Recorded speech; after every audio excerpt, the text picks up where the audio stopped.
श्री सच्चिदानंद सतगुरु साईनाथ महाराज की जय। साईं भक्त अनुभव में आज हम निवृत्ति हनुमंत पाटिल गोंदकर के अनुभवों को सुनेंगे। श्री निवृत्ति हनुमंत पाटिल गोंदकर शिरडी के वतनदार घराने में से बाबा के एक निष्ठ भक्त थे। शिरडी संस्थान के कार्यों पर वे धार्मिक दृष्टिकोण से ध्यान देते हैं। बाबा के अवतार कार्यों में से एक महत्वपूर्ण घटना की जानकारी उन्होंने इस प्रकार दी। श्री द्वारिका माई के नज़दीक हमारी पाठशाला थी। मैं पाठशाला जा रहा था, तभी बाघ आया ऐसा शोर होने लगा और सब बच्चे बाहर आ गए। अन्य लोग भी वहां पर इकट्ठे हो गए। दरवेशी एक बाघ को पिंजरे में पकड़कर लाए थे। श्री साईं महाराज की कृपा से बीमार बाघ को आराम मिलेगा ऐसी भावना मन में लेकर वे उसे बाबा की शरण में लेकर आए थे।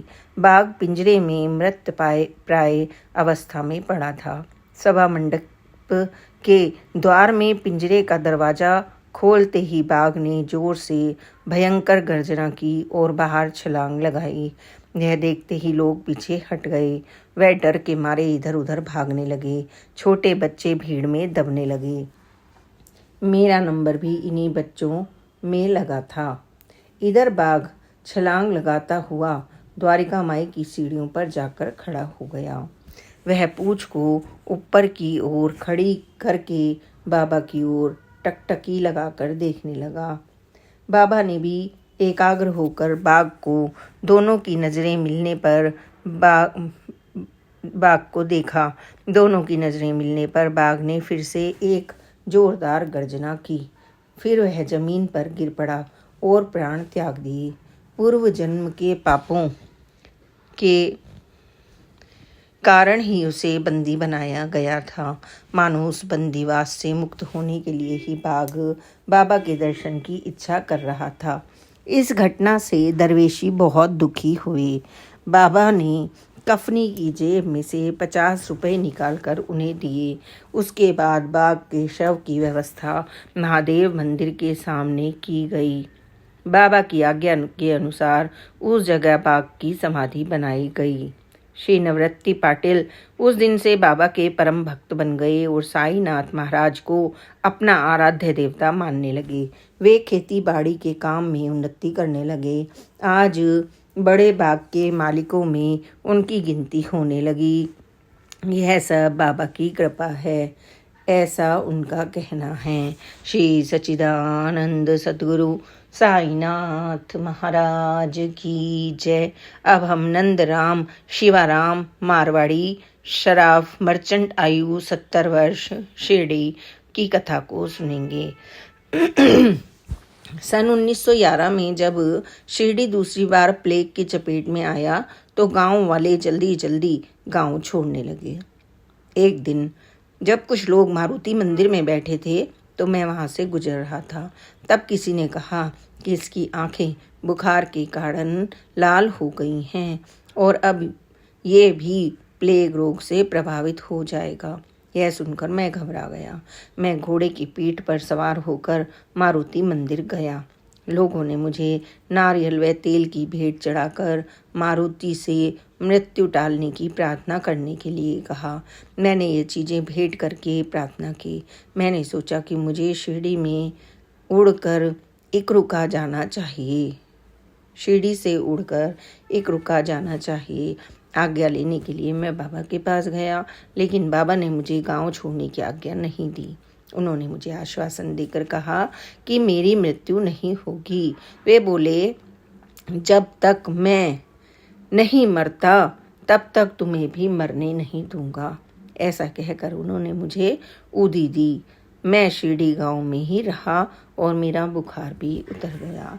8 दिसंबर 1936। श्री सच्चिदानंद सतगुरु साईनाथ महाराज की जय। अब हम एक नई कथा पिल्ले जी की कथा को सुनेंगे। डॉक्टर पिल्ले। साईं बाबा की आरती प्रतिदिन दोपहर को द्वारिका माई में होती थी। ब्राह्मण तथा पढ़ी लिखी सुशिक्षित महिलाएं आरती के समय सीधी द्वारिका माई के अंदर चली जाती थीं।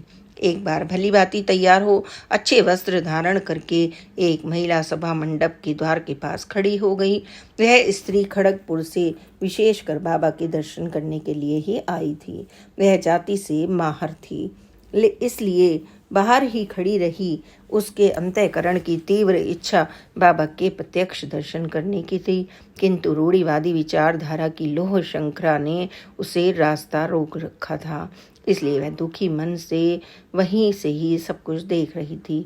अवतारी पुरुष भक्तों का अंतःकरण जान सकते हैं। इस तत्व के अनुसार श्री साईं बाबा ने डॉक्टर पिल्ले को उस महिला को अंदर बुलाने के लिए कहा। वह माहिर स्त्री द्वारिका माई में आई। उसने बाबा के पवित्र चरणों पर मस्तक रख दिया। बाबा ने उसे द्वारिका माई में उपस्थित अन्य महिलाओं के साथ रुकने के लिए कहा। आरती के पश्चात इस घटना का पता जोग को लगा। उन्होंने इस बारे में बाबा से पूछा। साईं महाराज ने अन्य खड़ी हुई महिलाओं की ओर हाथ बढ़ाकर केवल एक वाक्य कहा, इन महिलाओं में और इस माहर स्त्री में भला क्या अंतर है? सिर्फ इतना बताओ। यह उत्तर सुनने के बाद जोग को चुप्पी साधनी पड़ी। यह बात सच है कि पंडितों ने बड़े बड़े ग्रंथों का निर्माण किया है, लेकिन मुट्ठी भर लोगों में भी चैतन्य जागृत करने का काम पूरी जिंदगी में नहीं कर सके।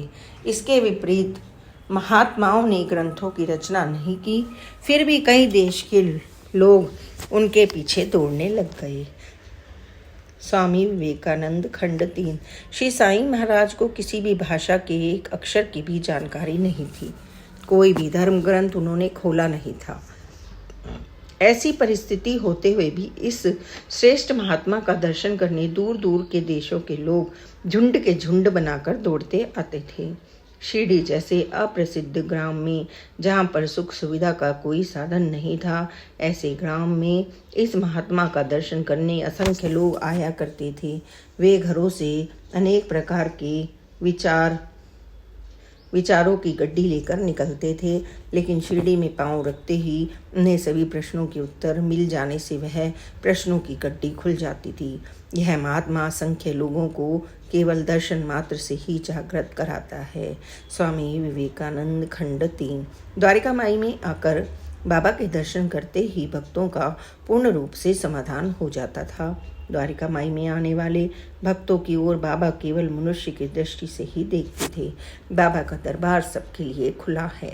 यहाँ किसी कृत्रिम जाति भेद और ऊंच नीच के लिए कोई जगह नहीं है। जैसे ही भाविक द्वारिका माई में आकर दर्शन करता, वैसे ही उस भक्त को इस नाते का अधिकार प्राप्त हो जाता था। वहाँ कम ज़्यादा का भेद नहीं है, यहाँ सभी को अधिकार है। तुकाराम महाराज। इस नियम के अनुसार साईं बाबा सबको समदृष्टि से देखते थे। किसी को अगर दुर्भाग्यवश कुष्ठ रोग हो जाए तो उसके मानवता के सभी हक नष्ट हो जाते थे और उससे पशुवत व्यवहार किया जाता था। ऐसे लोगों को भी बाबा अपने समीप आने देते थे। इतना ही नहीं, वे उन्हें अपने साथ भी रखते थे।